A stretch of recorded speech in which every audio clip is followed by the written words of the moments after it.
High, welcome to Rahul polity YouTube channel. আমি রাহুল চক্রবর্তী। তো তোমাদের সাথে আমি যে বিষয়টা নিয়ে আলোচনা করব সেটা তোমরা বুঝতেই পারছো। WBCS মেন এক্সাম 2023 আমাদের কমপ্লিট হলো। তো আশা করি তোমরা যারা এই এক্সাম দিয়েছো প্রত্যেকের পরীক্ষা ভালো হয়েছে। তো আজকের এই ক্লাসে আমি পেপার 5 ইন্ডিয়ান পলিটির প্রশ্ন নিয়ে আমি তোমাদের সাথে আলোচনা করব। 100টা প্রশ্ন আসে ইন্ডিয়ান পলিটি থেকে। তো এই 100টা প্রশ্ন আমি একটা ক্লাসেই আলোচনা করব না, আমি দুটো ক্লাসে আমি আলোচনা করব। মানে আজকের এই ক্লাসে 50টা প্রশ্ন, পরবর্তী ক্লাসে 50টা প্রশ্ন। তো চলো শুরু করা যাক আজকের আলোচনা প্রথম 50টা প্রশ্ন নিয়ে। এই যে 50টা প্রশ্ন, এই 50টা প্রশ্ন নিয়ে যেরকম আমি আলোচনা করব, সেরকমই কোন প্রশ্নগুলো ভুল, কোন প্রশ্নের সঠিক উত্তর অপশানে নেই, আমি সেইগুলোও কিন্তু বলবো। কারণ পিএসসি যখন অ্যান্সার কি দেবে এবং চ্যালেঞ্জের যদি সেই জায়গা দেয়, তাহলে সেই ক্ষেত্রে আমাদের চ্যালেঞ্জ করতে সুবিধা হবে। তাহলে কোন প্রশ্নগুলো ভুল, প্রশ্নের উত্তর অপশানে নেই, আমি সেইগুলোও কিন্তু বলবো। ঠিক আছে, তো চলো শুরু করা যাক আজকের ক্লাস, আজকের আলোচনা তোমাদের সাথে। তো প্রথম যে প্রশ্নটা আমি দেখতে পাচ্ছি, যে প্রশ্নটা তোমাদেরকে জিজ্ঞাসা করা হয়েছিল, who is the highest law officer of India under article 76। Article 76 এ কোন ল অফিসারের উল্লেখ রয়েছে, যাকে আমরা কি বলছি highest law officer of India. তো আশা করি এই প্রশ্নের উত্তর আমাদের করতে কোথাও কোনো অসুবিধা হয়নি। অ্যান্সার হবে হচ্ছে অ্যাটর্নি জেনারেল। অ্যাটর্নি জেনারেল হচ্ছে highest law officer of India. Attorney জেনারেলের কাজ হচ্ছে to give legal advice to the government of India. তো আর্টিকেল 76 এ যে অফিসটার উল্লেখ রয়েছে সেটা হচ্ছে অ্যাটর্নি জেনারেল, আর অ্যাটর্নি জেনারেল হচ্ছে highest law officer of India. ঠিক আছে, চলে আসি পরবর্তী প্রশ্ন, যেটা ছিল who of the following is the chairman of national water resource council. National water resource কাউন্সিলের চেয়ারম্যান কে? আশা করি উত্তর তোমরা প্রত্যেকেই করে এসেছো, সঠিক উত্তর করেছো। তো এই প্রশ্নের উত্তর করার আগে একবার ন্যাশনাল ওয়াটার রিসোর্স কাউন্সিল একটুখানি বিষয়টা বুঝে নিই। তো ন্যাশনাল ওয়াটার রিসোর্স কাউন্সিল, ঠিক আছে, ন্যাশনাল ওয়াটার রিসোর্স কাউন্সিল, যার চেয়ারম্যান হচ্ছেন গিয়ে তোমার prime minister. National water resource council national water policy adopt করছে কবে? 1987 এ। তো এই যে ন্যাশনাল ওয়াটার রিসোর্স কাউন্সিল, এটা এস্টাবলিশ করছে গভর্নমেন্ট অফ ইন্ডিয়া 1983 তে। চেয়ারম্যান তো আমরা জানলাম প্রাইম মিনিস্টার। এছাড়াও যারা এই কাউন্সিলের মেম্বার, তো তাদের মধ্যে কারা রয়েছেন দেখো, union minister of water resource, যিনি এই কাউন্সিলের vice chairman, minister of state of water resource member, আচ্ছা অন্যান্য মন্ত্রী, ঠিক আছে, ইউনিয়ন মিনিস্টার এবং minister of state, chief minister of all state, lieutenant governor, administrator of the union territory are the member. তো এই হচ্ছে ন্যাশনাল ওয়াটার রিসোর্স কাউন্সিলের হচ্ছে কম্পোজিশন, যার চেয়ারম্যান হচ্ছেন প্রাইম মিনিস্টার। এবং national water resource council national water policy adopt করছে কবে? 1987। তো আমাদেরকে যে প্রশ্নটা করা হয়েছিল সেটা হচ্ছে ন্যাশনাল ওয়াটার রিসোর্স কাউন্সিলের চেয়ারম্যানকে। তো এখানে যেটা সঠিক উত্তর, সেই সঠিক উত্তর হবে হচ্ছে প্রাইম মিনিস্টার। ওকে, চলে আসি পরবর্তী প্রশ্ন, question number 3। Which of the following committee suggested incorporating fundamental duty in the Indian constitution? কোন কমিটি রেকমেন্ডেশনে আমরা 1976 এ আমরা আমাদের সংবিধানে অ্যাডপ্ট করছি ফান্ডামেন্টাল ডিউটি? তো অ্যান্সার হবে হচ্ছে শরণ সিং কমিটি। তো 42nd কনস্টিটিউশনাল অ্যামেন্ডমেন্ট অ্যাক্ট 1976, যার মাধ্যমে ফান্ডামেন্টাল ডিউটি আমরা আমাদের সংবিধানে যুক্ত করছি। কোথায়? Part 4A, article 51A। এবং 1976 এ যখন আমরা ফান্ডামেন্টাল ডিউটি আমরা আমাদের সংবিধানে অ্যাড করছি, যুক্ত করছি, তখন টোটাল 10টা ফান্ডামেন্টাল ডিউটি আমরা যুক্ত করেছিলাম। শরণ সিং কমিটি কিন্তু টোটাল 8টা ফান্ডামেন্টাল ডিউটি রেকমেন্ড করেছিল। এবার এই 8টা ফান্ডামেন্টাল ডিউটি যে শরণ সিং কমিটি রেকমেন্ড করেছিল, তার সবটাই যে আমাদের সংবিধানে অ্যাডপ্ট করা হয়েছিল তেমনটা কিন্তু নয়। যেরকম ধরো শরণ সিং কমিটি রেকমেন্ড করেছিল টু পে ট্যাক্স, যেটা কিন্তু আমরা ফান্ডামেন্টাল ডিউটি হিসাবে অ্যাডপ্ট করিনি। এবং এখন বর্তমানে টোটাল ফান্ডামেন্টাল ডিউটির সংখ্যা হচ্ছে 11টা, এবং লেটেস্ট বা নিউয়েস্ট যে ফান্ডামেন্টাল ডিউটি সেটা আমাদের সংবিধানে যুক্ত হয়েছে 86 অ্যামেন্ডমেন্ট অ্যাক্টের দ্বারা। ঠিক আছে, চলে আসি পরবর্তী প্রশ্ন কি ছিল, in which case the Supreme Court of the specifically find that preamble is not part of constitution, কোন কেসে সুপ্রিম কোর্ট বলছে preamble is not a part of constitution? তো আশা করি প্রশ্নের উত্তর আমাদের করতে কোথাও কোনো অসুবিধা হয়নি। অ্যান্সার হবে বেরুবারি ইউনিয়ন কেস। বেরুবারি ইউনিয়ন কেস 1960, যেখানে সুপ্রিম কোর্ট বলছে preamble is not part of constitution।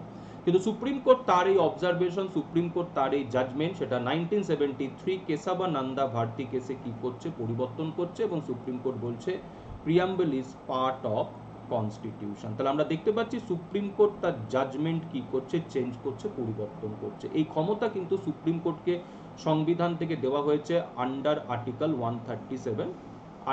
Article 137 এ কি বলা হচ্ছে, Supreme Court shall have power to review its own judgement and order passed by it. মানে সুপ্রিম কোর্ট তার previous judgement বা earlier judgement কি করতে পারে, চেঞ্জ করতে পারে। তো আর্টিকেল 137 এর একটা উদাহরণ আমরা দেখতে পাচ্ছি বেরুবারি ইউনিয়ন কেস, যেখানে সুপ্রিম কোর্ট বলছে preamble is not a part of constitution, but 1973 supreme Court তার যে জাজমেন্ট, আর্লিয়ার যে জাজমেন্ট, সেটাকে পরিবর্তন করছে এবং বলছে কেশাবানন্দা ভারতী কেসে preamble is a part of constitution. Okay, clear. চলে আসি পরবর্তী প্রশ্ন, কোশ্চেন নাম্বার 5 কি বলছে, which of the following amendment bills exempted, মানে এক্সক্লুড করছে, বাদ দিচ্ছে the state of Bihar from the obligation of having tribal welfare minister. এই প্রভিশনসটা এই মুহূর্তে ভারতবর্ষের 4টে রাজ্যের ক্ষেত্রে রয়েছে। সেই 4টে রাজ্যের মধ্যে রাজ্য রয়েছে ঝাড়খণ্ড, ওডিশা, মধ্যপ্রদেশ এবং হচ্ছে ছত্তিশগড়। এই 4টে রাজ্যের ক্ষেত্রে বলা হয়েছে যে এই 4টে রাজ্যে একজন ট্রাইবাল ওয়েলফেয়ার মিনিস্টার অ্যাপয়েন্ট করতেই হবে, মানে একদম অব্লিগেটরি, বাধ্য। ঠিক আছে, মানে এই 4টে রাজ্যে ট্রাইবাল ওয়েলফেয়ার মিনিস্টার অ্যাপয়েন্ট করতেই হবে। তো এই যে প্রভিশনস, এই প্রভিশনের মধ্যে বিহারও কিন্তু ছিল, কিন্তু যখন বিহার ভেঙে ঝাড়খণ্ড হলো, তখন এই প্রভিশনস থেকে বিহারকে এক্সক্লুড করা হলো এই 94th অ্যামেন্ডমেন্ট অ্যাক্টের দ্বারা। তো বর্তমানে যদি আমরা বলি এই প্রভিশনসটা কার্যকর রয়েছে এই 4টে রাজ্যের ক্ষেত্রে, ঝাড়খণ্ড, ওডিশা, মধ্যপ্রদেশ এবং ছত্তিশগড়। এবং জেনে রাখো এটা কিন্তু আমাদের সংবিধানে বলা আছে, এবং সংবিধানের যে আর্টিকেলে এটা বলা আছে সেটাও জেনে রাখো, আর্টিকেল 164। ঠিক আছে, আর্টিকেল 164 এ এটা বলা রয়েছে যে ভারতবর্ষের এই 4টে রাজ্যে কি থাকবে, ট্রাইবাল ওয়েলফেয়ার মিনিস্টার। ওকে, ক্লিয়ার। তো আশা করি যারা তোমরা পরীক্ষা দিয়েছো প্রত্যেকের পরীক্ষা ভালো হয়েছে, এবং যদি একটুখানি যদি আমার ক্লাস তোমরা দেখো তাহলে দেখবে এই সমস্ত প্রশ্ন নিয়ে আমি কখনো না কখনো তোমাদের সাথে কিন্তু আলোচনা করেছি। যদি একটুখানি আমার প্রিভিয়াস ক্লাসগুলো যদি দেখো, রেগুলার যদি আমার ক্লাস তোমরা করে থাকো, তাহলে কিন্তু এই প্রশ্নের উত্তর করাটা তোমাদের কোথাও অসুবিধার কারণ হতে পারে না আমি মনে করি, কারণ এই প্রশ্ন, এই প্র্যাকটিস কিন্তু তোমাদের করানো আছে। ওকে, চলে আসি পরবর্তী প্রশ্ন, কোশ্চেন নাম্বার 6 কি বলছে, choose the correct statement stated in the constitution of India.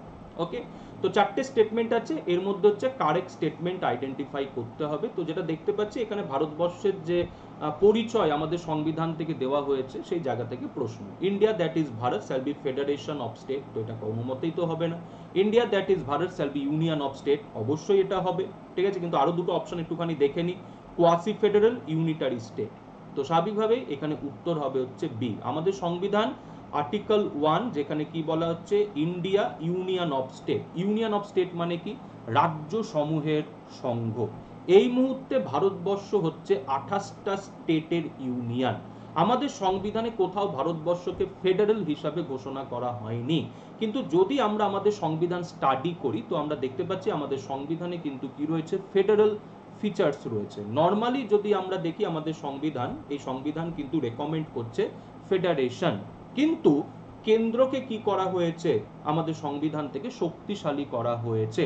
তার জন্য আমরা কি বলে থাকি, কোয়াসি ফেডারেল, কারণ স্ট্রং সেন্টার।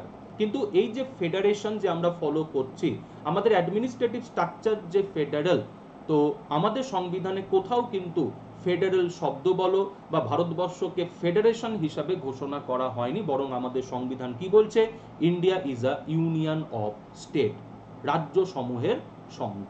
ওকে, চলে আসি পরবর্তী প্রশ্ন, question number 7, in case of president dies while in office the vice president can act as president for maximum period of. তো অ্যান্সারটা হবে হচ্ছে 6 month. Vice president acting president হিসাবে কাজ করতে পারবেন 6 মান্থ। আর এই 6 মান্থের মধ্যে আমাদেরকে কি করতে হবে, নিউ প্রেসিডেন্ট হচ্ছে ইলেক্ট করতে হবে। প্রেসিডেন্ট অফিস যদি কোনো কারণে ভ্যাকেন্ট হয়, ঠিক আছে, তো ভাইস প্রেসিডেন্ট হচ্ছে অ্যাক্টিং প্রেসিডেন্ট হিসাবে কাজ করবেন, এবং ভাইস প্রেসিডেন্ট অ্যাক্টিং প্রেসিডেন্ট হিসাবে কাজ করতে পারবেন সর্বাধিক হচ্ছে 6 মান্থ, এবং ওই 6 মান্থের মধ্যে আমাদেরকে নিউ প্রেসিডেন্ট হচ্ছে ইলেক্ট করতে হবে। এবার আমরা ওই যে নিউ প্রেসিডেন্ট ইলেক্ট করলাম, নিউ প্রেসিডেন্টের কার্যকাল কিন্তু হবে হচ্ছে 5 ইয়ার্স, মানে হচ্ছে ফুল টার্ম। মানে এরকম নয় যে নিউ প্রেসিডেন্ট রিমেনিং টার্মের জন্য ইলেক্টেড হলো বা রিমেনিং টার্মের জন্য তিনি দায়িত্ব নিচ্ছেন, তা কিন্তু নয়। নিউ প্রেসিডেন্টের যে কার্যকাল, সেই কার্যকাল কিন্তু হবে হচ্ছে ফুল টার্ম, মানে হচ্ছে 5 ইয়ার্স। ওকে, তাহলে প্রেসিডেন্ট অফিস যদি কোনো কারণে ভ্যাকেন্ট হয়, তো 6 মান্থের মধ্যে আমাদেরকে কি করতে হবে, নিউ প্রেসিডেন্ট ইলেক্ট করতে হবে। এবং যতক্ষণ না আমরা নিউ প্রেসিডেন্ট ইলেক্ট করছি এবং নিউ প্রেসিডেন্ট যতক্ষণ না দায়িত্ব নিচ্ছে, ততদিন পর্যন্ত হচ্ছে ভাইস প্রেসিডেন্ট অ্যাক্টিং প্রেসিডেন্ট হিসাবে কাজ করবে। ওকে, চলে আসি পরবর্তী প্রশ্ন, question number 8। National capital territory of Delhi was constituted by. দিল্লিকে এনসিটি স্ট্যাটাস কোন অ্যাক্ট বা কোন অ্যামেন্ডমেন্ট অ্যাক্টের মাধ্যমে দেওয়া হচ্ছে? তো দিল্লিকে এনসিটি স্ট্যাটাস দেওয়া হচ্ছে 69th অ্যামেন্ডমেন্ট অ্যাক্টের দ্বারা, এবং এই 69th অ্যামেন্ডমেন্ট অ্যাক্টের দ্বারা আমরা আমাদের সংবিধানে যুক্ত করছি আর্টিকেল 239AA, যেখানে এনসিটি দিল্লি নিয়ে কি করা হলো, আলোচনা করা হলো। ঠিক আছে, এনসিটি দিল্লির বিধানসভার স্ট্রেংথ কি হবে, তার কার্যকাল কি হবে, মিনিস্টারদের অ্যাপয়েন্ট কে করবে, মিনিস্টারের কাউন্সিল অফ মিনিস্টারের স্ট্রেংথ কি হবে, দিল্লি লেজিসলেটিভ অ্যাসেম্বলি কোন বিষয় আইন করতে পারবে আর কোন বিষয় আইন করতে পারবে না, এই সমস্ত কিছু ডিসকাশনস হলো আর্টিকেল 239AA তে। তাহলে 69th অ্যামেন্ডমেন্ট অ্যাক্টের দ্বারা আমাদের সংবিধানে যুক্ত হচ্ছে আর্টিকেল 239AA, যেখানে দিল্লি নিয়ে কি হচ্ছে, আলোচনা হচ্ছে, এবং দিল্লিকে যে স্ট্যাটাসটা দেওয়া হচ্ছে সেটা হচ্ছে NCT, national capital territory of Delhi. ঠিক আছে, চলে আসি পরবর্তী প্রশ্ন, question number 9। Which of the following official document related with India? Official document, government document, তো সেটা আমরা প্রত্যেকেই জানি, এটা হচ্ছে হোয়াইট পেপার, যেটাকে আমরা বাংলায় বলি শ্বেতপত্র প্রকাশ, গভর্নমেন্ট ডকুমেন্ট। ঠিক আছে, গভর্নমেন্ট কি করছে, কোন একটা দেখা যাচ্ছে ডকুমেন্ট পাবলিশ করছে, তো সেটাকে আমরা কি বলি, হোয়াইট পেপার। ওকে, চলে আসি পরবর্তী প্রশ্ন, কোশ্চেন নাম্বার 10। দেখো কি বলছে, who was the prime minister of India when the constitutional status for the Panchayati Raj and urban self-governing institution was accorded? 73rd এবং 74th অ্যামেন্ডমেন্ট অ্যাক্ট যখন আমাদের পাস্ট হচ্ছে 1992 তে, তখন আমাদের দেশের প্রধানমন্ত্রী কে ছিলেন? এই হচ্ছে প্রশ্ন। তো অ্যান্সার হচ্ছে পিভি নরসিমহা রাও। পিভি নরসিমহা রাও যখন ভারতের প্রধানমন্ত্রী, সেই সময় 73rd এবং 74th অ্যামেন্ডমেন্ট অ্যাক্ট আমাদের পার্লামেন্টে পাস হচ্ছে। কিন্তু এই যে পঞ্চায়েত এবং মিউনিসিপ্যালিটিকে কনস্টিটিউশনাল স্ট্যাটাস দেওয়ার যে উদ্যোগ, ইনিশিয়েটিভ, এই ইনিশিয়েটিভটা কিন্তু নিয়েছিলেন রাজীব গান্ধী গভর্নমেন্ট 1989-এ। কিন্তু রাজীব গান্ধী গভর্নমেন্টের যে উদ্যোগ, সেই উদ্যোগ সাকসেসফুল হয়নি, লোকসভা ডিসলভ হয়ে যাওয়ার কারণে। পরবর্তীকালে ভিপি সিং গভর্নমেন্টও নিয়েছিলেন, কিন্তু ভিপি সিং গভর্নমেন্ট বেশি দিন স্থায়ী হতে পারেনি। তো ফাইনালি পিভি নরসিমহা রাও যখন প্রধানমন্ত্রী হলেন, তার প্রধানমন্ত্রিত্ব কালে 73rd এবং 74th অ্যামেন্ডমেন্ট বিল কি হচ্ছে, পাসড হচ্ছে, অ্যামেন্ডমেন্ট অ্যাক্ট পাসড হচ্ছে। ঠিক আছে, তাহলে এই যে পঞ্চায়েত এবং মিউনিসিপ্যালিটিকে সাংবিধানিক মর্যাদা দেওয়ার যে উদ্যোগ, ফার্স্ট ইনিশিয়েটিভ যে গভর্নমেন্ট, যে প্রধানমন্ত্রী নিয়েছিলেন, সেটা কিন্তু হচ্ছে রাজীব গান্ধী। কিন্তু সাকসেসফুল হচ্ছেন যে প্রধানমন্ত্রী, তিনি হচ্ছেন পিভি নরসিমহা রাও। ঠিক আছে, ওনার প্রধানমন্ত্রিত্ব কালে 73rd এবং 74th অ্যামেন্ডমেন্ট অ্যাক্ট আমাদের পার্লামেন্টে পাস হচ্ছে। ওকে, তো এখানে উত্তরটা হবে পিভি নরসিমহা রাও। আচ্ছা, চলে আসি 11 নম্বর প্রশ্ন। The administrative and operational control armed force is exercised by? প্রশ্নটা সহজ, তাই না? প্রশ্নটা সহজ, এবং আমার মনে হয় ম্যাক্সিমাম জন আমরা অ্যান্সার করে এসেছি প্রেসিডেন্ট, কারণ আমরা জানি প্রেসিডেন্ট হচ্ছে supreme commander of the defence force, তাই না? তো সেই ক্ষেত্রে আশা করি এই প্রশ্নের উত্তর প্রেসিডেন্ট করতে আমাদের কোথাও অসুবিধা হয়নি, কিন্তু আমি একটুখানি ব্যতিক্রমী অ্যান্সার এখানে দেব। দেখো, পিএসসি কি অ্যান্সার নেবে, পিএসসি প্রেসিডেন্ট অ্যান্সার নিতে পারে, তাতে আমার কোনো আপত্তি নেই, ঠিক আছে? পিএসসি প্রেসিডেন্ট অ্যান্সার নিতে পারে, তাতে আমার কোনো আপত্তি নেই, কিন্তু আমি একটু ব্যতিক্রমী অ্যান্সার দেবো এবং সঠিক অ্যান্সারটা দেবো। আমি আবারও বলছি, পিএসসি যদি প্রেসিডেন্ট অ্যান্সার নেয় আমার তাতে কোনো আপত্তি নেই, বাট এখানে যে প্রশ্ন আছে সেই প্রশ্নের হিসাবে এখানে উত্তর কিন্তু হয় মিনিস্ট্রি অফ ডিফেন্স। এই যে administrative and operational control armed force, এটা কি প্রেসিডেন্ট সেক্রেটারিয়েট থেকে হয়ে থাকে? প্রেসিডেন্টের সচিবালয়ের কি এই ক্ষমতা রয়েছে আর্মড ফোর্সের অ্যাডমিনিস্ট্রেটিভ অ্যান্ড অপারেশনাল কন্ট্রোল? তোমরাই বলবে স্যার নো, প্রেসিডেন্টের সেক্রেটারিয়েট থেকে তো আর্মড ফোর্সের অ্যাডমিনিস্ট্রেটিভ কন্ট্রোল হয় না, তাই না? তোমরাই বলবে হ্যাঁ স্যার ঠিকই তো, প্রেসিডেন্টের সেক্রেটারিয়েটের আন্ডারে তো আর্মড ফোর্স নয়, বা যেটা এখানে যে প্রশ্নটা করা হয়েছে administrative control the armed force, এটা তো প্রেসিডেন্টের সেক্রেটারিয়েটের আন্ডারে নয়, ঠিক আছে? তো চলো একটুখানি আমরা দেখে নিই, আমরা কিছু তথ্য আমরা দেখে নিই, তারপরে আমরা সঠিক ভুল আমরা বিচার করব। তো আমাদের সংবিধান আর্টিকেল 53 যেখানে একদম স্পষ্টভাবে বলে দেওয়া রয়েছে supreme command of defence force of union shall be vested in the president, একদম সংবিধানে বলা আছে। এবং দেখো বলছে যে তিনি এই যে সুপ্রিম কমান্ড, এই যে পাওয়ারটা, এটা কিভাবে এক্সারসাইজ করবে, সেটা আইনের মাধ্যমে কি হবে, ঠিক হবে, আইনের মাধ্যমে ঠিক হবে। তাহলে আর্টিকেল 53 যেখানে বলা হচ্ছে প্রেসিডেন্ট হচ্ছে আমাদের যে ডিফেন্স ফোর্স রয়েছে আমাদের দেশের, তার সুপ্রিম কমান্ড, এবং প্রেসিডেন্ট তার এই পাওয়ার কিভাবে এক্সারসাইজ করবে সেটা পার্লামেন্ট আইন করে ঠিক করবে, রেগুলেট বাই ল, ঠিক আছে? এবার যদি আমরা দেখি, দেখো বলছে government of India is responsible for ensuring the defence of India and every part thereof. তাহলে এই যে ডিফেন্স অফ ইন্ডিয়া, এই রেসপন্সিবিলিটি হচ্ছে government of India. Supreme command arm force vested in the president, president হচ্ছে আমাদের যে তিনটে force রয়েছে তার supreme command. Responsibility for national defence rest with cabinet, responsibility of national defence rest with cabinet, ঠিক আছে? এই তথ্যগুলো কিন্তু আমরা দেখতে পাচ্ছি মিনিস্ট্রি অফ ডিফেন্সের ওয়েবসাইটে।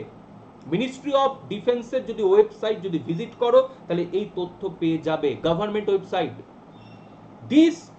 This is discharged through Ministry of Defense, which provide policy framework and wherewithal to the armed force to discharge their responsibility. তাহলে ডিফেন্সের যে পলিসি ফ্রেমওয়ার্ক, এই রেসপন্সিবিলিটি মিনিস্ট্রি অফ ডিফেন্সের। This is the discharge through Ministry of Defense, which provide the policy framework. তাহলে administrative and operational control যদি আমরা বলি armed force, ministry of defence ছাড়া উত্তর কিছু হতে পারে না। কিন্তু প্রেসিডেন্ট আমাদের যে তিনটে ফোর্স রয়েছে আর্ম ফোর্স, তার সুপ্রিম কমান্ড, কিন্তু আর্ম ফোর্সের যে অ্যাডমিনিস্ট্রেটিভ অ্যান্ড অপারেশনাল কন্ট্রোল সেটা কিন্তু প্রেসিডেন্টের সেক্রেটারিয়েটের মাধ্যমে হয় না, তার জন্য মিনিস্ট্রি অফ ডিফেন্স রয়েছে। এবং এর পরবর্তীতে যে বিষয়টা আমরা দেখব, মিনিস্ট্রি অফ ডিফেন্স কেন অ্যান্সার আমি করছি তার আরেকটা যুক্তি হচ্ছে government of India allocation of business rule 1961। এই রুলস করার অথরিটি কে? এই রুলস করার অথরিটি হচ্ছে প্রেসিডেন্ট, যে ক্ষমতা প্রেসিডেন্টকে দিয়েছে সংবিধান আর্টিকেল 77। এবং দেখো এই রুলসে armed force defence of India, এই যে রেসপন্সিবিলিটি, এই রেসপন্সিবিলিটি দেওয়া হচ্ছে মিনিস্ট্রি অফ ডিফেন্সকে, এবং মিনিস্ট্রি অফ ডিফেন্সের যে ডিপার্টমেন্টের একটা রেসপন্সিবিলিটি সেটা হচ্ছে ডিপার্টমেন্ট অফ ডিফেন্স। তাহলে এই যে রেসপন্সিবিলিটি, এই রেসপন্সিবিলিটি প্রেসিডেন্ট কনফার করছে মিনিস্ট্রি অফ ডিফেন্সকে। তাহলে এইখানে যে প্রশ্ন, সেই প্রশ্নের উত্তর কিন্তু মিনিস্ট্রি অফ ডিফেন্স হওয়াটাই কিন্তু উচিত, কাম্য। কিন্তু আমি আবারও বলছি পিএসসি যদি এখানে প্রেসিডেন্ট অ্যান্সার নেয় তাহলে কিছু বলার নেই, কিন্তু আমাদেরকে সঠিক বিষয়টা জানতে হবে যে এখানে যে প্রশ্ন আছে সেই প্রশ্নটা কিন্তু তোমাকে এটা করেনি যে আর্ম ফোর্সের সুপ্রিম কমান্ড কে। এখানে প্রশ্নটা হচ্ছে আর্মড ফোর্সের অ্যাডমিনিস্ট্রেটিভ এবং অপারেশনাল যে কন্ট্রোল সেটা কে করে থাকে। তো এটা কি প্রেসিডেন্টের সেক্রেটারিয়েটের মাধ্যমে হয়? সেটা তো নয়, তার জন্য তো আমাদের মিনিস্ট্রি অফ ডিফেন্স রয়েছে। Clear, understand? তো দেখা যাক পিএসসি এখন কি অ্যান্সার নিচ্ছে। আচ্ছা, চলে আসি পরবর্তী প্রশ্ন, question number 12। Panchayat system was introduced after this amendment. ঠিক আছে, তো কোন অ্যামেন্ডমেন্ট অ্যাক্টের মাধ্যমে পঞ্চায়েত ইন্ট্রোডিউসড হচ্ছে বা পঞ্চায়েতকে সাংবিধানিক মর্যাদা দেওয়া হচ্ছে? ওকে, তো অ্যান্সার হবে হচ্ছে এখানে ডি। আলাদা করে তো এটার বলার প্রয়োজন নেই। তো 73rd অ্যামেন্ডমেন্ট অ্যাক্টের দ্বারা পঞ্চায়েতকে কি করা হচ্ছে? কনস্টিটিউশনাল স্ট্যাটাস দেওয়া হচ্ছে। চলে আসি কোশ্চেন নাম্বার 13। দেখো বলছে which article is for the protection of interest of minority. তো অ্যান্সার হবে হচ্ছে এখানে আর্টিকেল 29। আর্টিকেল 29 এ কি বলা হচ্ছে যে ভারতবর্ষের একটা সম্প্রদায় সে ভারতবর্ষের যে কোনো প্রান্তে বসবাস করতে পারে, সেই সম্প্রদায়ের যদি ল্যাঙ্গুয়েজ, স্ক্রিপ্ট বা কালচার ডিস্টিংক্ট হয় তো সে সেটাকে কি করতে পারবে? কনজার্ভ করতে পারবে। তো আর্টিকেল 29 যেখানে বলা হচ্ছে protection of interest of minority, কিন্তু এখানে স্পেসিফিক্যালি বলা হয়নি যে লিঙ্গুইস্টিক বা রিলিজিয়াস মাইনরিটি, এখানে বলা হয়েছে any section of citizen.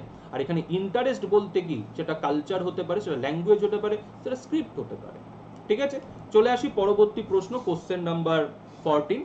How many Indian state have both the houses of parliament? ঠিক আছে, স্টেটে পার্লামেন্ট, তো যাই হোক এখানে অ্যাকচুয়ালি স্টেট লেজিসলেচার হওয়ার কথা, বাট পিএসসি পার্লামেন্ট দিয়েছে। তো যাই হোক এখানে আমাদেরকে সঠিক উত্তর হিসাবে বেছে নিতে হবে কোশ্চেন নাম্বার 6, সরি কোশ্চেন বলছি অপশন 6।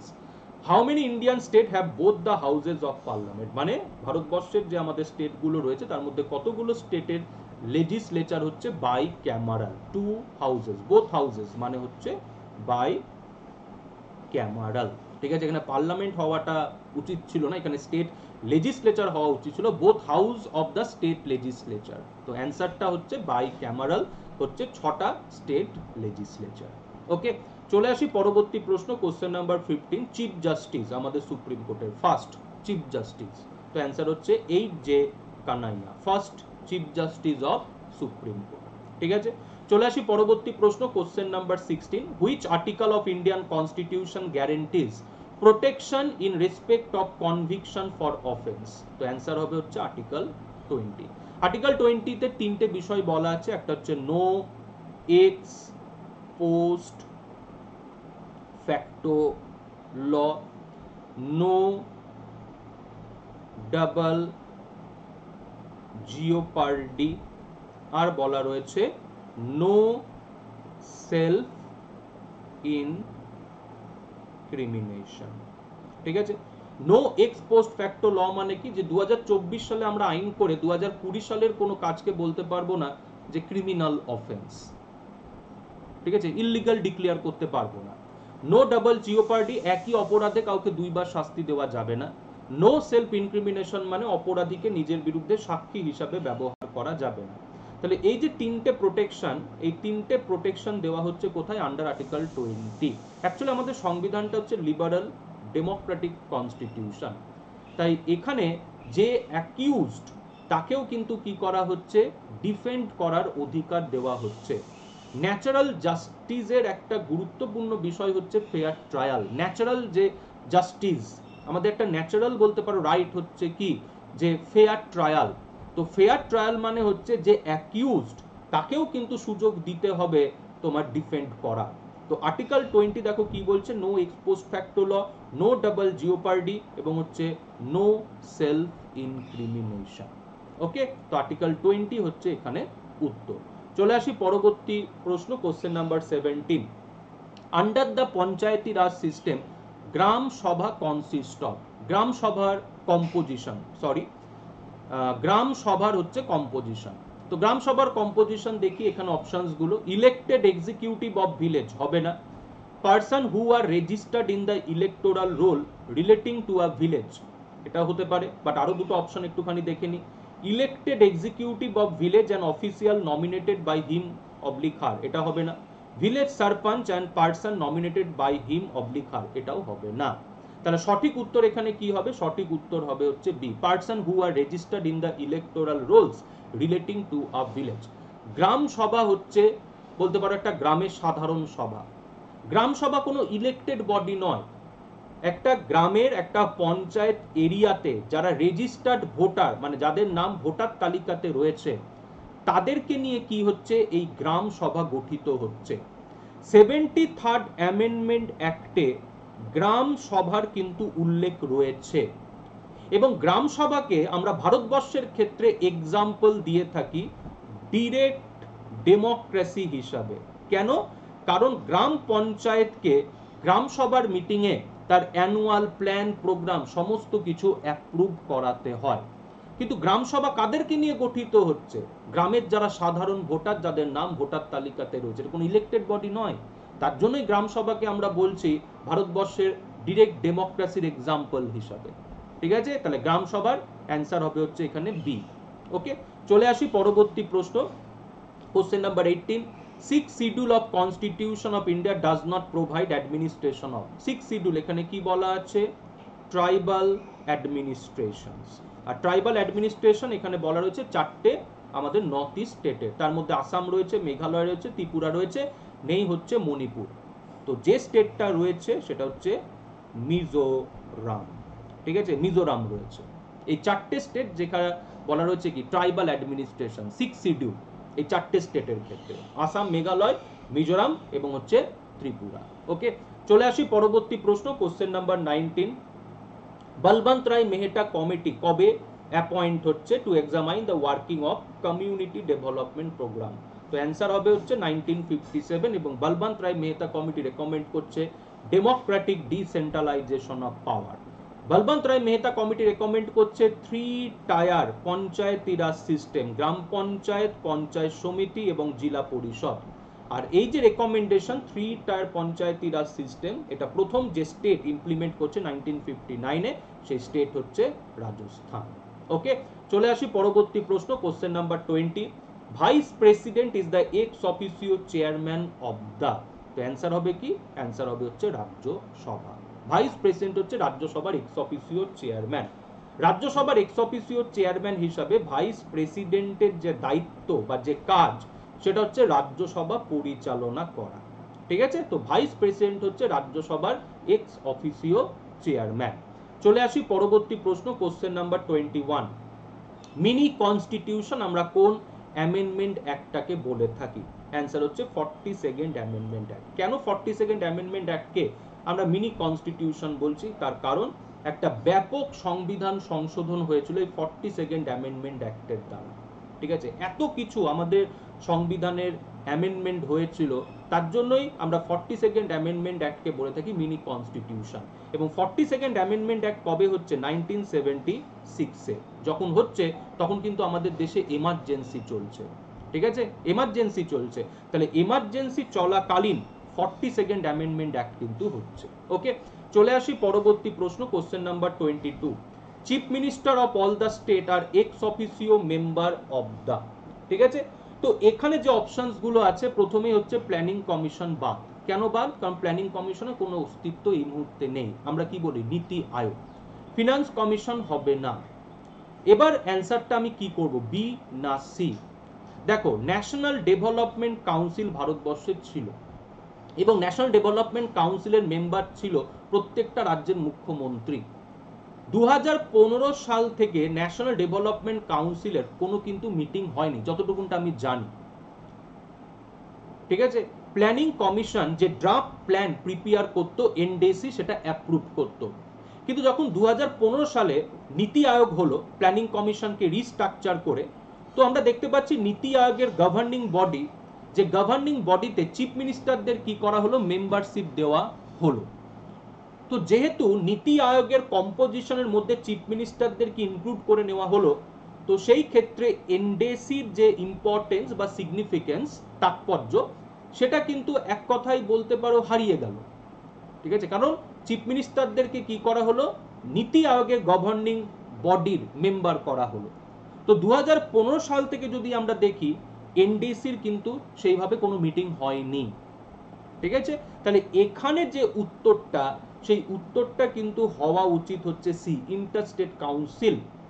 হ্যাঁ, 2015 সাল বা তারপরে এনডিসির এক্সিস্টেন্স নিয়ে বা অ্যাবলিশন নিয়ে গভর্নমেন্ট কিন্তু কোনো অর্ডার বা কোনো নোটিফিকেশন ইস্যু করেনি, কিন্তু এটাও আমরা দেখতে পাচ্ছি যে এনডিসির মিটিং কিন্তু হয়নি নীতি আয়োগ কার্যকর হওয়ার পর, ঠিক আছে, ক্লিয়ার। তো যাই হোক, এখানে আমি সঠিক উত্তরটা করলাম ইন্টারস্টেট কাউন্সিল, কিন্তু আমি আবারও বলছি এখানে WBPSC কি অ্যান্সার নিচ্ছে সেটাই দেখার কথা, কারণ এটা মনে হচ্ছে যে কোথাও কোনো পুরনো জায়গা থেকে এই প্রশ্নটাকে নেওয়া হয়েছে। তো সেই ক্ষেত্রে হয়তো সেখানে এনডিসি অ্যান্সার থাকতে পারে, কিন্তু এনডিসি অ্যান্সার থাকলে সেটা কতটা যৌক্তিক সেটা তো আমরা বলতেই পারি, ঠিক আছে। তো এখানে যৌক্তিক অ্যান্সার কিন্তু হবে ইন্টারস্টেট কাউন্সিল। ওকে, চলে আসি পরবর্তী প্রশ্ন, question number 23। Which committee recommended for the establishment of State Finance Commission for the allocation of finance to the panchayat? Okay, তো এখানে অ্যান্সারটা হবে হচ্ছে তোমার Gadgil committee. Gadgil committee recommendations করছে স্টেট ফিনান্স কমিশন এস্টাবলিশমেন্টের জন্য, গ্যাডগিল কমিটি, ঠিক আছে। তো স্টেট ফিনান্স কমিশন গভর্নর হচ্ছে অ্যাপয়েন্ট করে থাকে, এবং স্টেট ফিনান্স কমিশনের কাজ হচ্ছে পঞ্চায়েত এবং মিউনিসিপ্যালিটির ফিনান্সিয়াল যে পজিশন সেটা এক্সামাইন করা। তো 73rd এবং 74th অ্যামেন্ডমেন্ট অ্যাক্টে স্টেট ফিনান্স কমিশনের প্রভিশনস কিন্তু রাখা হয়েছে, ঠিক আছে। স্টেট ফিনান্স কমিশন আমরা দেখতে পাচ্ছি কোথায় বলা হচ্ছে, আর্টিকেল 243(i). ওকে, চলে আসি পরবর্তী প্রশ্ন।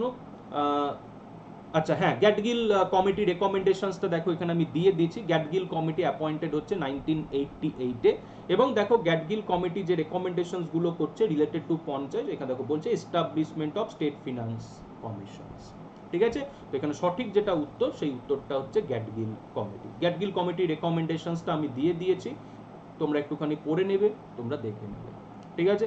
চলে আসি পরবর্তী প্রশ্ন, কোশ্চেন নাম্বার 24। আচ্ছা, কি বলছে, which part of constitution of India described citizenship at the commencement of the constitution? তো এখানে অ্যানসারটা হবে হচ্ছে কি, এখানে অ্যানসারটা হবে হচ্ছে পার্ট 2, এখানে সিটিজেনশিপ নিয়ে আলোচনা হয়েছে। চলে আসি পরবর্তী প্রশ্ন, question number 25, equality before law, এটা কোন আর্টিকেল? তো আশা করি অ্যানসার করতে আমাদের কোথাও কোনো অসুবিধা হয়নি, আর্টিকেল 40। চলে আসি পরবর্তী প্রশ্ন, Sanskrit is the second language of which state? তো অ্যানসারটা হবে হচ্ছে এখানে উত্তরাখণ্ড। উত্তরাখণ্ড হচ্ছে স্টেট, যে স্টেট সংস্কৃতকে কি করেছে, সেকেন্ড অফিসিয়াল ল্যাঙ্গুয়েজ হিসেবে অ্যাডপ্ট করেছে, উত্তরাখণ্ড। ওকে, চলে আসি পরবর্তী প্রশ্ন, question number 27, who can extend the jurisdiction of high court? হাইকোর্টের জুরিসডিকশন কি এক্সটেন্ড করতে পারে? তো এখানে অ্যানসারটা হবে parliament.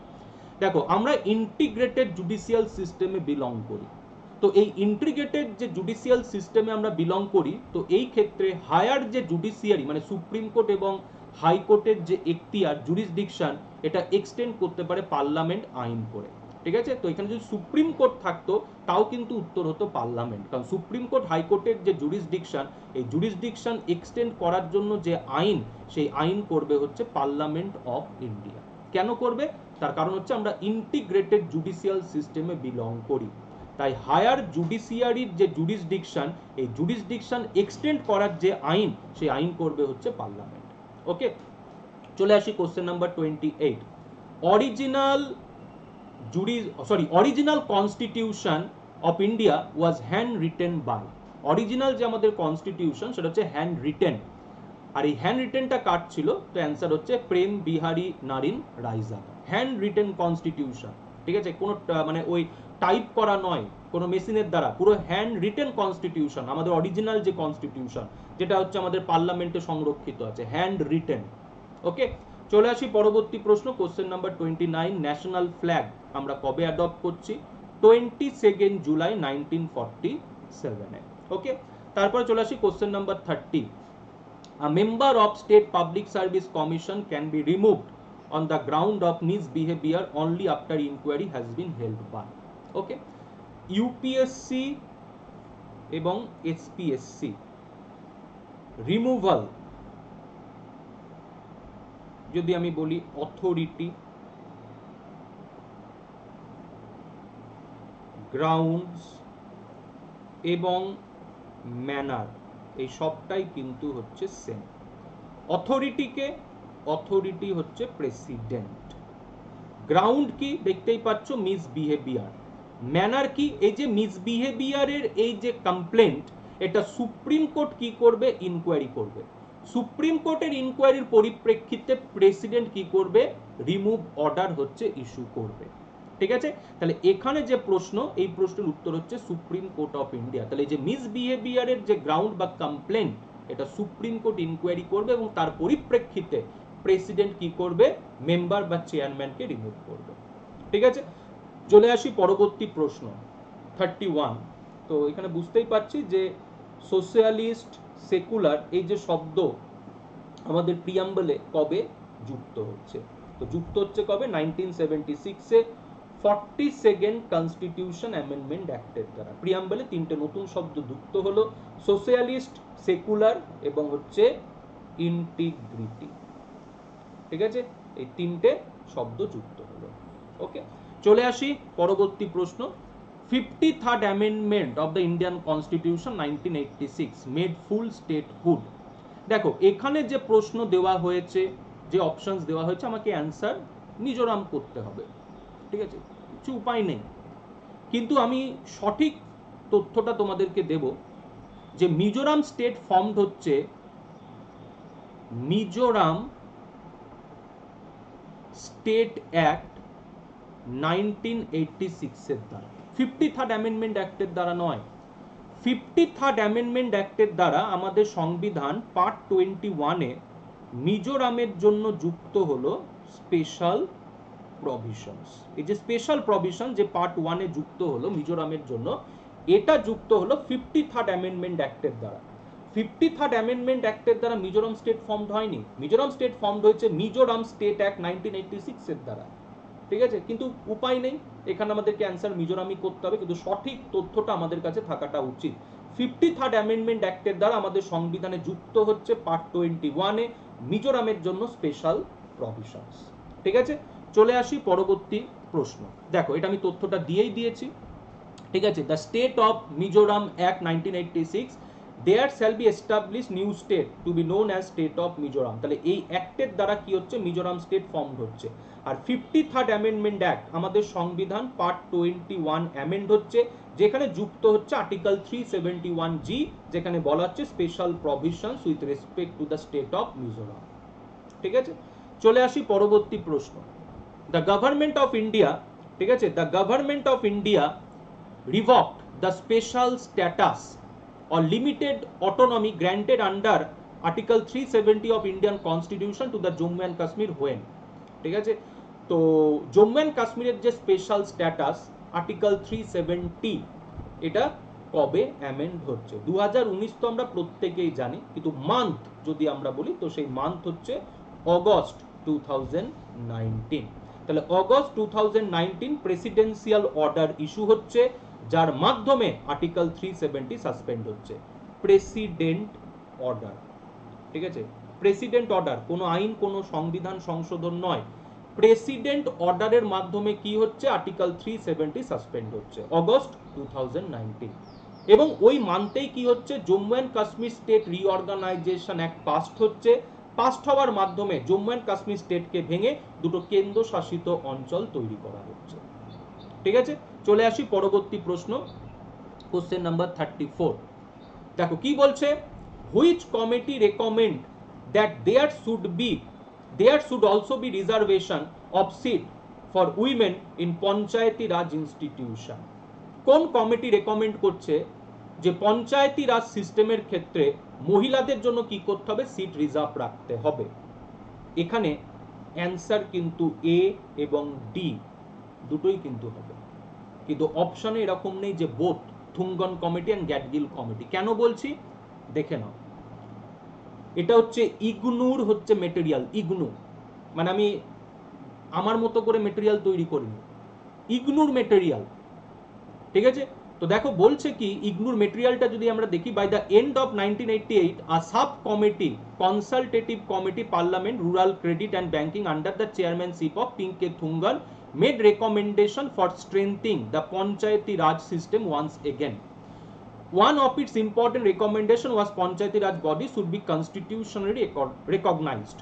Similarly, Congress committee headed by V.N. Gadgil 1989 recommended 3-tier system Panchayati Raj with fixed term 5 years, elected members and reservation scheduled caste, scheduled tribe and women. তাহলে women reservation recommend করছে Gadgil committee. পিকে থুঙ্গন কমিটিও কিন্তু recommend করছে। দেখে নাও থুঙ্গন committee রেকমেন্ডেশনের মধ্যে দেখবে কোথায় বলা হচ্ছে, দেখো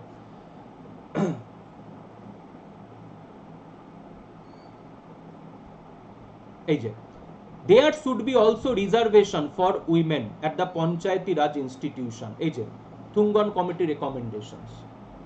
এবং গ্যাডগিল কমিটিও রেকমেন্ড করছে, যেটা আমরা দেখতেই পেলাম, গ্যাডগিল কমিটিও দেখো রেকমেন্ড করছে উইমেনদের জন্য রিজার্ভেশনস। ঠিক আছে, দেখে নাও একবার এখানে, দাঁড়াও একটুখানি আমাকে, এই যে number 4 reservation schedule caste, schedule tribe and women.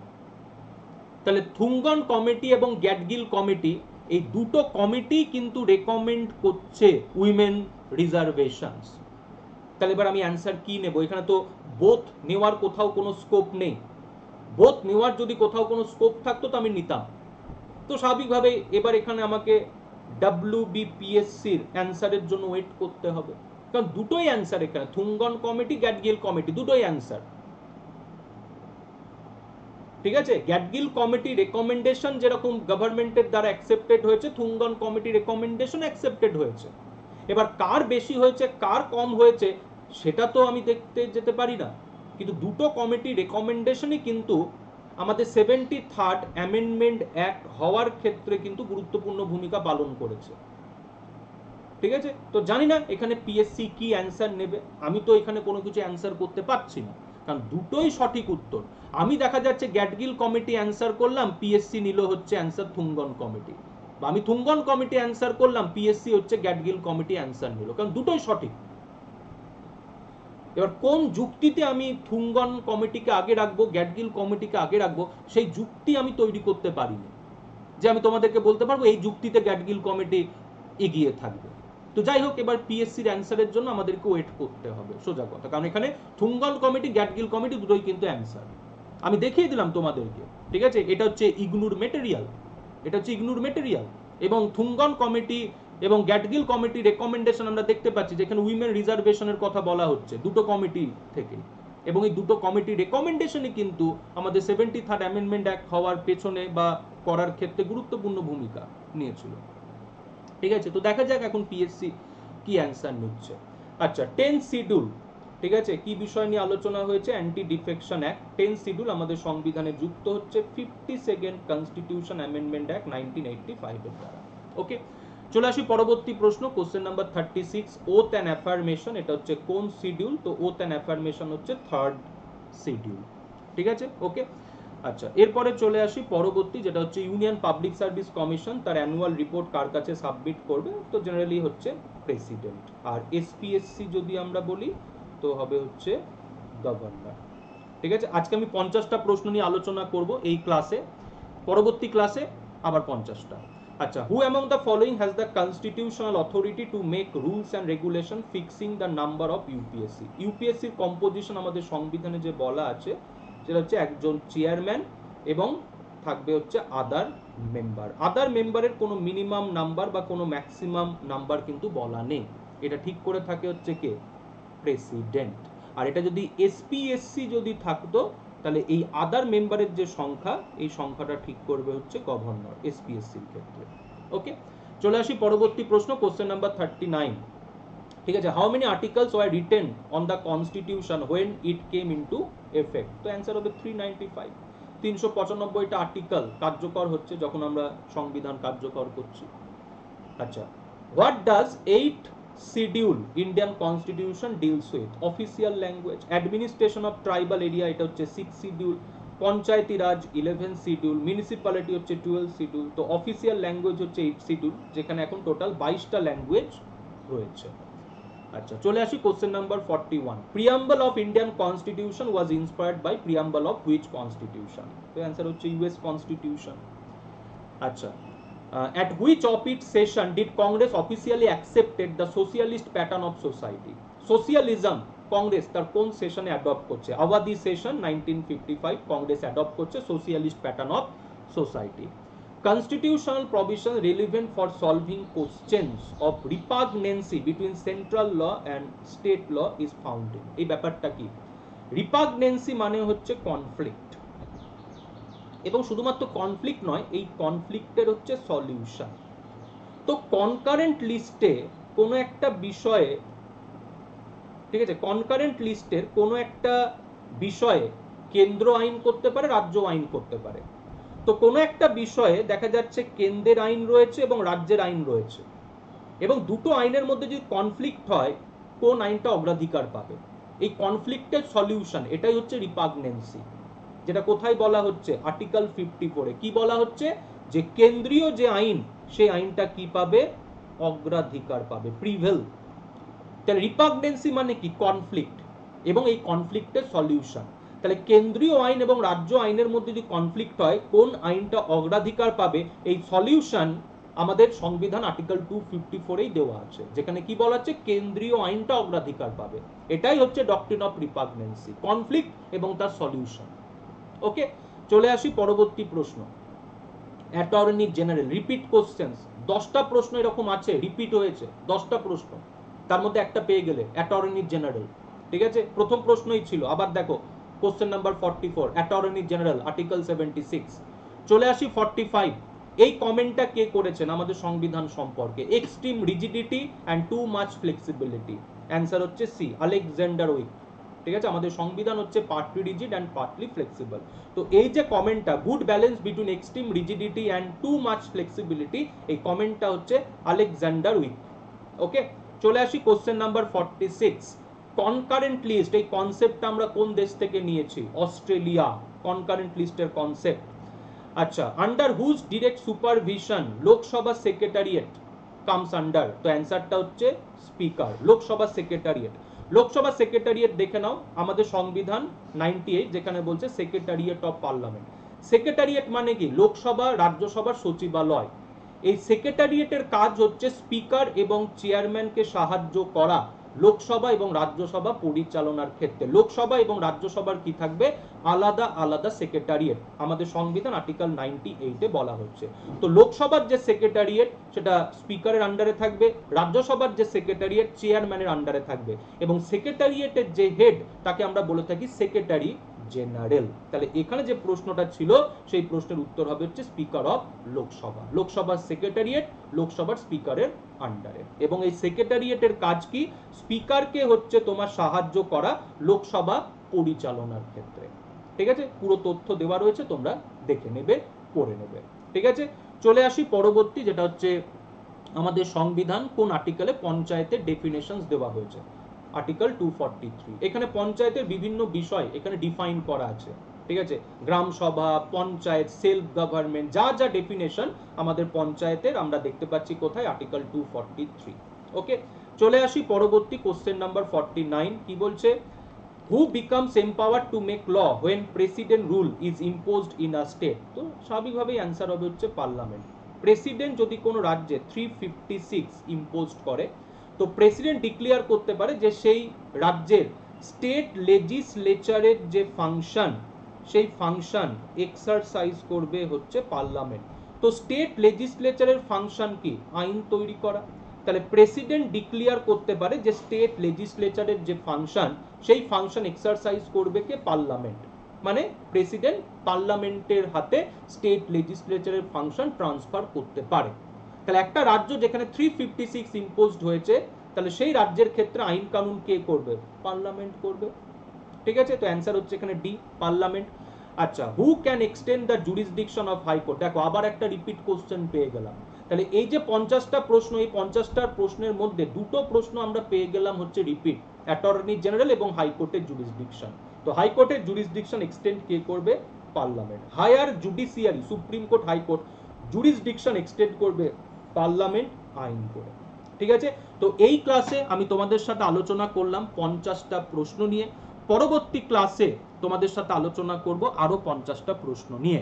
তো এখানে শুধুমাত্র প্রশ্নের সঠিক উত্তর নয়, অ্যাডিশনাল ইনফরমেশন, গুরুত্বপূর্ণ তথ্যগুলো আমি তোমাদের সাথে শেয়ার করছি, এবং কোন প্রশ্নগুলো ভুল, ঠিক আছে, অপশন ঠিক নেই, অপশনে সঠিক অ্যান্সার নেই, সেইগুলোও কিন্তু আমি তোমাদের সামনে আলোচনা করছি। তাই পরবর্তীতে যখন তোমরা কোশ্চেন চ্যালেঞ্জ করবে, সেই চ্যালেঞ্জের তোমাদের যাতে গ্রাউন্ডের অভাব যাতে না হয়। আমরা অনেক সময় কনফিউজ থাকি যে এই প্রশ্ন চ্যালেঞ্জ করবো কিনা, সঠিক কিনা চ্যালেঞ্জ করা, তো সেই তথ্যও কিন্তু আমি তুলে দিলাম। যেরকম ওই যে women reservation in panchayat, Thungon committee এবং গ্যাটগিল দুটো কমিটি কিন্তু রেকমেন্ড করছে, কিন্তু অপশনে আমরা কি দেখতে পাচ্ছি, বোথ নেই। তাহলে আমরা কি অ্যান্সার করব? অবশ্যই এই প্রশ্ন আমাদেরকে চ্যালেঞ্জ করতে হবে, আমাদেরকে জানতে হবে যে সঠিক উত্তর কি, বা গ্যাটগিল কমিটি বা থুঙ্গন কমিটি, পিএসসি যে অ্যান্সারটাই নেক না কেন, সেই অ্যান্সার নেওয়ার পেছনে কারণটা কি, ঠিক আছে?